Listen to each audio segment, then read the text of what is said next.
श्री स्वामी समर्थ. नमस्कार मित्रांनो, स्वागत आहे तुमचं आपल्या चॅनेलवर. आज आपण मकर संक्रांतीचा विशेष कार्यक्रम पाहणार आहोत. या सणानिमित्त कोणते रंगाचे कपडे घालावेत, कोणते खास जेवण बनवावं आणि या सणाच्या महत्त्वाच्या रूढी, परंपरा याबद्दल चर्चा करणार आहोत.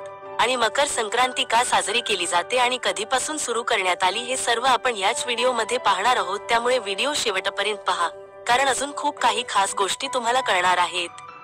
मकर संक्रांती 2025 सणाचे महत्त्व, परंपरा आणि कथा. 1. मकर संक्रांतीला कोणते कपडे घालावे. मकर संक्रांतीच्या दिवशी पांढऱ्या, पिवळ्या आणि नारंगी रंगाचे कपडे घालणे शुभ मानले जाते.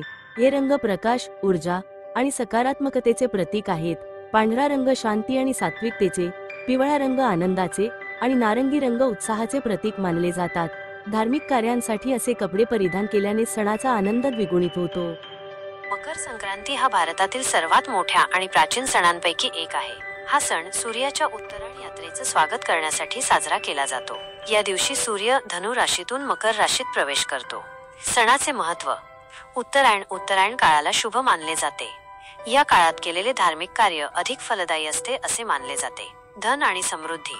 तीळ आणि गूळ हे समृद्धीचे प्रतीक मानले जातात. त्यामुळे या पदार्थ खाणे आणि दान करणे शुभ मानले जाते. आध्यात्मिक जागृती. हा सण आध्यात्मिक जागृतीचा संदेश देतो. सणाच्या परंपरा. तीळ आणि गूळ यांचे मिश्रण खूप लोकप्रिय आहे. ते शरीराला उष्णता देणारे आणि आरोग्यासाठी लाभदायक मानले जाते. खिचडी हा या दिवशी बनवला जाणारा पारंपरिक पदार्थ आहे. नद्यांमध्ये स्नान. काही ठिकाणी नद्यांमध्ये स्नान करण्याची प्रथा आहे. दान. गरजूंना अन्न, कपडे आणि पैसे दान करणे शुभ मानले जाते. सणाच्या कथा. सूर्य आणि शनी. सूर्यदेव आणि शनिदेवाच्या मध्ये झालेल्या संवादावर आधारित ही कथा आहे. भीष्म पितामह. महाभारतातील भीष्म पितामहाने मकर संक्रांतीच्या दिवशी देहत्याग केला होता. शिव आणि सतीच्या विवाहाचा संदर्भ देणारी ही कथा आहे. मकर संक्रांती 2025 मध्ये मकर संक्रांती जानेवारी 14 रोजी साजरी होईल. या दिवशी सूर्याचा मकर राशीत प्रवेश सकाळी 8:55 वाजता होणार आहे. महत्त्वाची गोष्ट. मकर संक्रांतीचे महत्त्व आणि परंपरा भारताच्या विविध भागात थोड्याफार प्रमाणात बदलतात. मकर संक्रांतीचे धार्मिक महत्त्व. मकर संक्रांती हा भारतातील सर्वात प्राचीन आणि महत्त्वपूर्ण सणांपैकी एक आहे. या सणाचे धार्मिक महत्त्व खूपच गहन आहे. सूर्याची उत्तरायण यात्रा. सूर्यदेवाला समर्पित. मकर संक्रांती हा सूर्यदेवाला समर्पित एक सण आहे. या दिवशी सूर्य धनु राशीतून मकर राशीत प्रवेश करतो, ज्याला उत्तरायण असे म्हणतात. शुभ काळ. उत्तरायण काळाला शुभ मानले जाते. या काळात केलेले धार्मिक कार्य अधिक फलदायी असते असे मानले जाते. नवीन सुरुवात.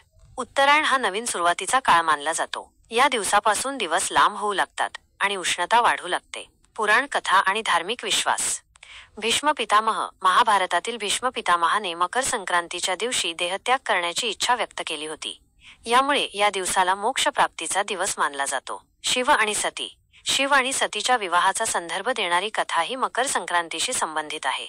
विष्णुपूजा. मकर संक्रांतीच्या दिवशी विष्णुपूजा करण्याचेही महत्त्व आहे. दानधर्म आणि पूजा.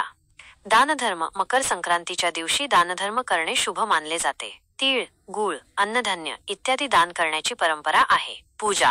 या दिवशी सूर्यदेवाची विशेष पूजा केली जाते. घरात दीपदान, गंगा स्नान आणि अन्य धार्मिक विधी केले जातात.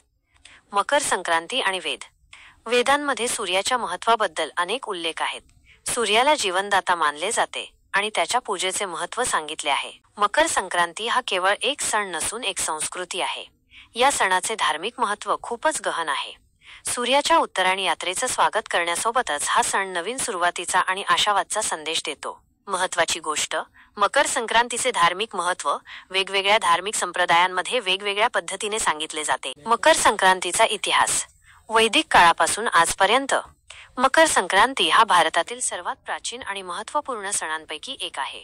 या सणाचे धार्मिक, सामाजिक आणि वैज्ञानिक महत्त्व आहे. वैदिक काळापासूनच या सणाची साजरी केली जात असल्याने त्याचा इतिहास खूपच प्राचीन आहे. वैदिक काळात मकर संक्रांती. वैदिक काळात सूर्याला देवता मानले जात होते आणि त्याच्या यात्रेचे महत्त्व समजले जात होते. सूर्याच्या उत्तरायण यात्रेला धार्मिक महत्त्व होते आणि या दिवशी विशेष पूजा अर्चा केली जायची. ऋग्वेदात सूर्याच्या महत्त्वाबद्दल अनेक मंत्र आहेत. सूर्याला जीवनदाता मानले जात होते आणि त्याच्या पूजेचे महत्त्व सांगितले आहे. यज्ञ. वैदिक काळात सूर्याच्या उपासनेसाठी यज्ञ केले जायचे. या यज्ञात अग्निदेवाला हविष्य देऊन सूर्यदेवाला प्रसन्न केले जायचे. ऋतुचक्र. वैदिक काळात ऋतुचक्राचे महत्त्व समजले जात होते. मकर संक्रांती हा ऋतुचक्रातील एक महत्त्वपूर्ण टप्पा होता. पुराणकालीन कथा. पुराणातही मकर संक्रांतीच्या दिवशी घडलेल्या अनेक घटनांचा उल्लेख आहे. भीष्म पितामह. महाभारतातील भीष्म पितामहाने मकर संक्रांतीच्या दिवशी देहत्याग करण्याची इच्छा व्यक्त केली होती. शिव आणि सती. शिव आणि सतीच्या विवाहाचा संदर्भ देणारी कथा ही मकर संक्रांतीशी संबंधित आहे. मध्ययुगीन काळ. मध्ययुगीन काळात मकर संक्रांतीला अधिक सामाजिक महत्त्व प्राप्त झाले. या काळात या सणाच्या साजऱ्या करण्याच्या पद्धतीत काही बदल झाले. शेतकरी. शेतकऱ्यांसाठी मकर संक्रांती हा नवीन पिकांच्या हंगामाची सुरुवात होती, त्यामुळे ते या दिवसाला खूप महत्त्व देतात. लोककला. मकर संक्रांतीच्या दिवशी लोककलेचे प्रदर्शन केले जायचे. मेळे. या दिवशी ग्रामीण भागात मेळे भरत असत. आधुनिक काळ. आजच्या काळात मकर संक्रांती हा एक राष्ट्रीय सण आहे. या दिवशी देशभर मोठ्या उत्साहात साजरा केला जातो. पतंग उडवणे.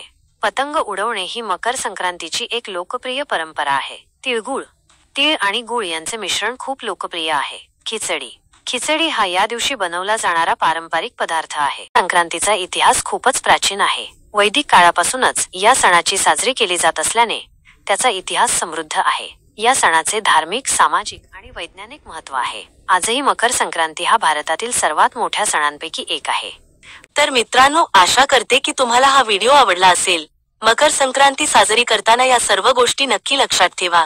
जर व्हिडिओ आवडला असेल तर लाईक करा, आपल्या मित्रांसोबत शेअर करा आणि अशा आणखी माहितीपूर्ण व्हिडिओसाठी आमच्या चॅनेलला सबस्क्राईब करायला विसरू नका. श्री स्वामी समर्थ.